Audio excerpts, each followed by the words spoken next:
Marahil ay iniisip mong magtayo ng food cart business pag-retiro mo. Kung ikaw ay ordinaryong kawani, halimbawa ay meron kang aasahang 1 million pesos as your retirement money at kapag naman ito ay itinago mo sa bangko, ay wala kang kikitain halos. Maliit lamang ang interes, kakapiranggot. Samantala ang bangko ay ginagamit ang pera mo para gamitin sa kanilang investment at iba pang negosyo na babalik ng ilang tupi. Samantala yung depositor, magtsatsaga na lamang sa konting porsyento doon po sa pera ninyo na ginagamit ng bangko. Now, sabi ng iba, magtatayo na ako ng food cart business ka, Anton. Aba, ganyan din ang aking naisip 2 linggo pa lamang nakakalipas, akin na pong ipinakita yung aking pupwestuhan. Nakabili po ako ng isang NWOW na e-bike para yun po ang gagamitin kong cart. Nakapamili na po ako ng mga gamit. Aba, binibiro nyo, naubos yung aking 150,000. Pag ganun-ganun lang. Habang hawak ko yung pera, hindi ko masyadong namalayan Pero may listahan ako, hindi ko na masyadong namalayan. Bigla na lang shoop! Parang naubos na lang.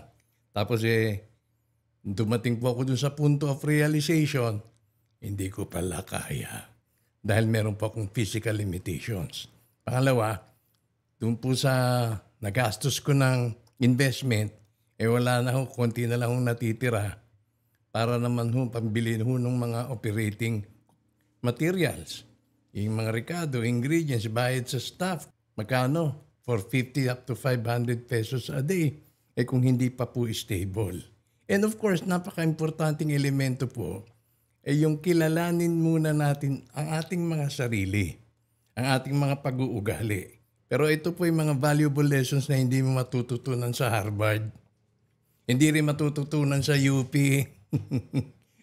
Ito po yung mga real-life experiences na may mga pitak ng leksyon na maaring ibahagi para maiwasan po ninyo yung similar experience na akin pong naranasan a few days ago. Sabi ko, hold muna. No? Sabi ko, hindi ata ito para sa akin. So, ano po ba ang karakteristik ko, o pagkatao ko, ang pag-uugali ko na hindi akma doon sa napili kong negosyo? Una po ako isang individual na nadadala doon sa hype, sa initial hype, na i-excite ako. No? Kaya kung alam mong mabilis kang magningas at mabilis ding maupos, ibig sabihin nun ay prone ka sa initial hype pero hirap naman sa consistency. So kung ikaw ay papasok sa food cart business, hindi sapat ang galing mo sa pagluluto o ganda ng iyong produkto. Ang tunay na laban ay nasa araw-araw na sipag at tiyaga. Naalala ko tuloy si Manny Villar. Kahit walang benta, kahit umuulan, kahit nakakapagod, dapat nandoon ka sa pwesto mo. Pupwesto ka. Siyempre may dala-dala kang paninda at yan ay ginastusan mo na.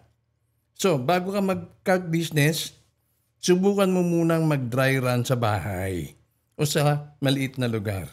Tignan kung kaya mong ulit-ulitin ang proseso ng pagbili, pagluto, paglilinis at pagtitinda ng sabihin na nating 3 linggo, sunod-sunod, walang patid. Kung na-enjoy mo pa rin, ibig sabihin may tsansa ka. Pangalawa, kailangan dyan yung disiplina versus emosyon. Madali kasing sumuko kapag iniwan mong damdamin ang magdesisyon o yung bugso. Yung bang, ganado ako ngayon.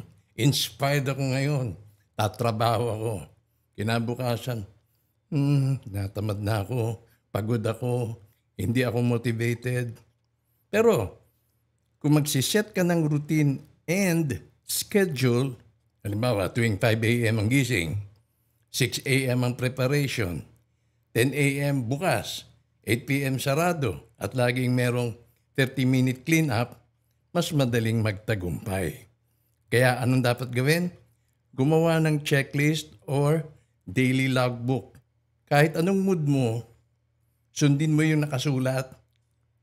Huwag mong iasa sa nararamdaman mo kung tinatamad ka o hinihila ka ng higaan mo. Doon nadidevelop ang consistency. Unfortunately, mahina ako dyan. Unless talagang pipilitin ko at magbago. Sa edad kong 62, isang senior citizen. Number 3, huwag umasa sa swerte-swerte lang. So umpisa, baka isipin mo ang swerte ang magdadala ng customer sa pwesto mo. Pero sa totoo lang, strategy at malasakit ang magpapatagal ng negosyo. Kung mabilis kang ma-excite, pero mabilis ding mawalan ng gana, baka mainam na mag-partner ka sa taong matibay sa consistency. Talagang rain or shine nandyan. Yan ay maaaring kaibigan mo, kamag-anak o kasama mo sa opisina noon na kayang tumuloy kapag ikaw ay napapagod o tinatamad. Number 4, tanong sa sarili. Kaya ko bang magtiyaga kahit mababa ang kita sa unang buwan? Handa ba akong tumayo kahit paulit-ulit akong madapa?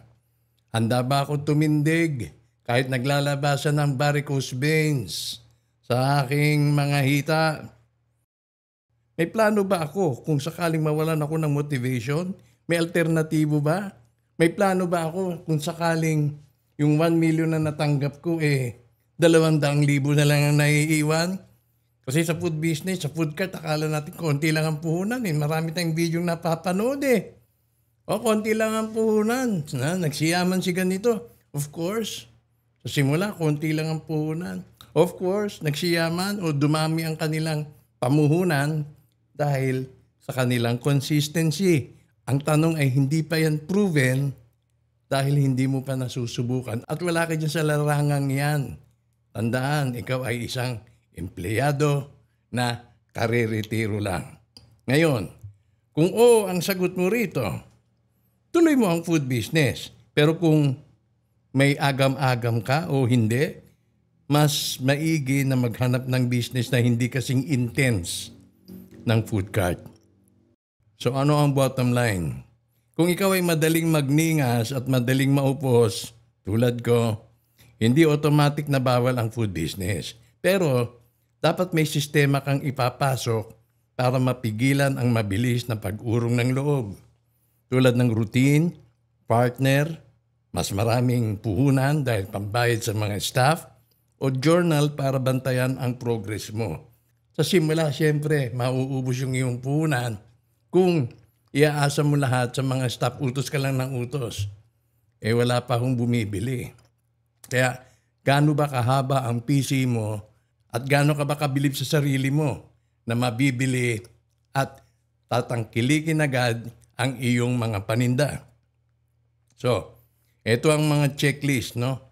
Number 1, kapag mahina ang benta sa loob ng 3 araw, kaya ko pa ring magbukas at ngumiti sa customer? Ito ilan lamang po sa mga katanungan sa sarili. Halimbawa, kapag mahina ang benta sa loob ng 3 araw, kaya mo pa bang magbukas at ngumiti sa customer? Number 2, mas motivated ka ba kapag may routine? Gusto mo ba ng malinaw na oras ng gising, luto, tinda at sarado? Number 3, kaya mo bang magtiyaga sa paulit-ulit na gawain, luto, hugas, asikaso, kahit nakakapagod? Handa ka bang mag-invest ng hindi lang pera kundi oras at lakas ng katawan araw-araw? Kung mawalan ka kaya ng gana, may plano ka pa bang gawing iba para makabawi kung sakaling nakagastos ka na ng kalahating milyon sa food cart business na naisip mo? Paano na lang? So yan ay ilan po sa mga konsiderasyon na dapat nating pag-aralang mabuti bago po tayo sumalang sa food cart business. Muli, ito ang inyong senior vlogger na si Ka Anton. Para po sa mga hindi pa nakaka-subscribe, paki-click ang subscribe button and please like and share.